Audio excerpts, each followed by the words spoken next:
മിട്ടുവിൻ്റെ ബുദ്ധി. പണ്ടു പണ്ട് ഒരു കാട്ടിൽ ഒരു കാക്കയുണ്ടായിരുന്നു. മിട്ടു എന്നായിരുന്നു അവൻ്റെ പേര്.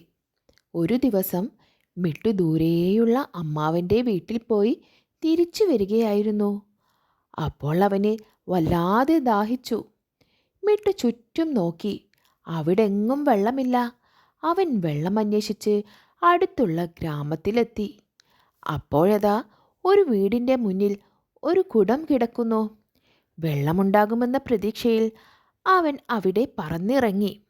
അപ്പോഴാണ് അവനു മനസ്സിലായത് കുടത്തിൽ വളരെ കുറച്ചു വെള്ളം മാത്രമേ ഉള്ളൂ.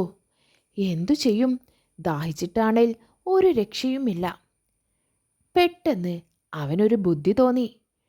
കുറച്ച് കല്ല് പെറുക്കി ആ കുടത്തിലേക്ക് അവൻ ഇട്ടുകൊടുത്തു. അപ്പോൾ വെള്ളം ഇങ്ങനെ ഉയർന്നു വന്നു. അവൻ ആവശ്യത്തിന് വെള്ളം കുടിച്ചു. കൂട്ടുകാരെ, അപ്പോൾ മിട്ടുവിനെ ഹെൽപ്പ് ചെയ്തത് എന്താണെന്ന് നിങ്ങൾക്കറിയാമോ? മിട്ടുവിൻ്റെ ബുദ്ധിയാണ് മിട്ടുവിനെ രക്ഷിച്ചത്. നമുക്ക് ബുദ്ധിയുണ്ടെങ്കിൽ എവിടെയും നമ്മൾ തോൽക്കില്ല.